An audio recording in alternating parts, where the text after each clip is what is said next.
आमचे एकनाथ शिंदे माझ्या पाठीशी आहेत, तोपर्यंत मला कुणालाही घाबरायची गरज नाही हे मला या ठिकाणी जरूर मी सांगते, नमूद करू इच्छिते। आणि फडणवीस साहेबांनी मला सांगितलं की नीलमताई तुम्ही वसंतराव डावखरेंची आठवण ठेवा, त्यांना कोणी दुर्बल मानत होतं का, त्यांना म्हणून एक मताने निवड झाली आहे, त्याच्याबद्दल मी त्यांचं मनापासून अभिनंदन करते। आणि ही जी निवड केली त्याच्यामध्ये सन्माननीय देवेंद्र फडणवीस, सन्माननीय एकनाथजी शिंदे, सन्माननीय अजितदादा पवार आणि सर्व संबंधितांनी नेते मंडळींनी जी त्यांच्यावर जबाबदारी टाकलेली आहे त्याच्या संदर्भामध्ये त्यांना मी शुभेच्छाही देते।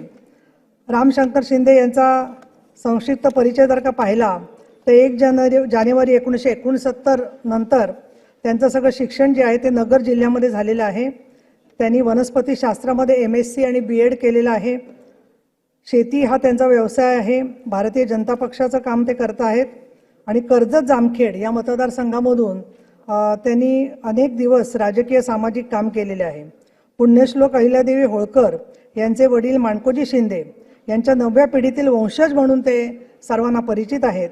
तसंच उपाध्यक्ष, चिटणीस, युवा मोर्चा, भाजप अहमदनगरचे चिटणीस, अहिल्यानगरचे चिटणीस, 2007 ते 2011 भाजप जामखेड मंडल ते अध्यक्ष, अशी अनेक विविध पदं करत असताना सरपंच पदापासून ते राज्यस्तरापर्यंत त्यांनी कार्य केलेलं आहे।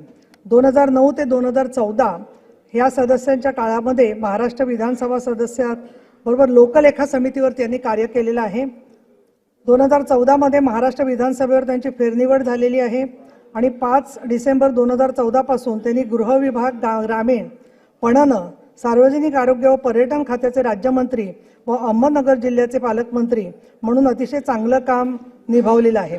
त्यांचा आणि माझा अनेक वर्षाचा चांगला परिचय आहे आणि विशेषतः ज्यावेळेला सन्माननीय देवेंद्रजी फडणवीस मुख्यमंत्री आणि गृहमंत्री म्हणून त्यावेळेलाही काम करत होते, त्याला ग्रामीण भागातले गृहराज्यमंत्री म्हणून अनेक वेळेला त्यांना घटना घडली की ताबडतोब जाऊन भेटायचं आणि कधी न रागवता किंवा न कंटाळता त्यांनी त्या महिलाविषयक निवेदनांचा पाठपुरावा करण्यात आम्हाला सातत्याने चांगलं सहकार्य दिलेले। या विधान परिषदेच्या सभागृहामध्ये मी अनेक वेळेला पाहते आणि त्यांचे जे प्रश्न असतात ते स्पेसिफिक प्रश्नाबरोबर त्यांच्या मतदारसंघामध्ये सगळं व्यवस्थित आहे ना याच्यावरती त्यांचा जास्त भर असतो आणि त्याप्रमाणे त्यांचं सातत्याने काम चाललेलं आहे। समाजातले जे अनेक उपेक्षित घटक आहेत त्या उपेक्षित घटकांच्या समाजाच्या बरोबर काम करत असताना त्यांनी अनेक आंदोलनात देखील सहभाग घेतलेला आहे। आजच्या निवडीच्या निमित्ताने माझी भावना आणि प्रतिक्रिया जी आहे ती व्यक्त करत असतानाच खूप म्हणजे खूप उजवीकडच्या आणि डावीकडच्या, वरच्या आणि समोरच्या अशा सगळ्या लोकांना माझ्या प्रतिक्रियेबद्दल फार उत्सुकता आहे। तर मी या ठिकाणी सांगू इच्छिते, निदा फाजलींचं एक 4 वाक्य आहेत। दुनिया जिसे कहते हैं जादू का खिलौना है, दुनिया जिसे कहते हैं जादू का खिलौना है, मिल जाए तो मिट्टी है, खो जाए तो सोना है। गम हो कि खुशी, गम हो कि खुशी, दोनों कुछ देर के साथी है, फिर रास्ता ही रास्ता है, हंसना है न रोना है।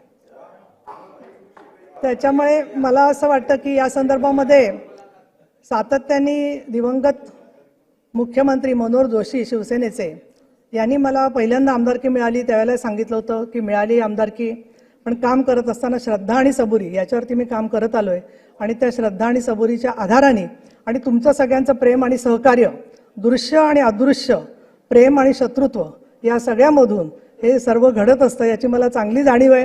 पण तरी सुद्धा जोपर्यंत आमचे एकनाथ शिंदे माझ्या पाठीशी आहेत तोपर्यंत मला कुणालाही घाबरायची गरज नाही हे मला या ठिकाणी जरूर मी सांगते, नमूद करू इच्छिते। आणि फडणवीस साहेबांनी मला सांगितलं की नीलमताई तुम्ही वसंतराव डावखरेंची आठवण ठेवा, त्यांना कोणी दुर्बल मानत होतं का, त्यांना कोणी कमी प्रतीचं मानत होतं का, त्यामुळे तुम्ही डावखरे साहेबांचा आदर्श ठेवून काम करा। तर त्याच्यामुळे मला आता डावखरे साहेबांचा आदर्श ठेवायचा म्हणजे सगळं तर मी त्यांच्यासारखं करू शकत नाही, परंतु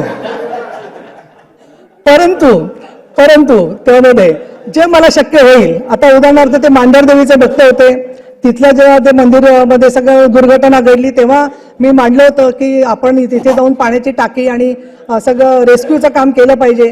ते त्यांनी ताबडतोब केलं. त्यावेळेला ते उपसभापती होते, मी साधी आमदार होते, तर त्यांनी त्यावेळेला मला बोलवून त्या उद्घाटनाच्या वेळेला त्यांनी बोलवलं. त्यामुळे सगळे डावखरे साहेबांचे जे मला शक्य आहेत ते गुण माझ्या अंगामध्ये मी नक्की घेईन, स्वीकारीन.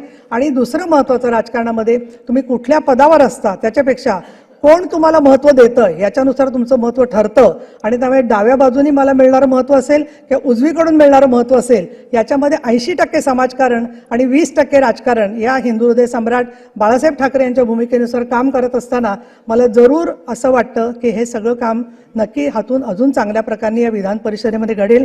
तर मी इथे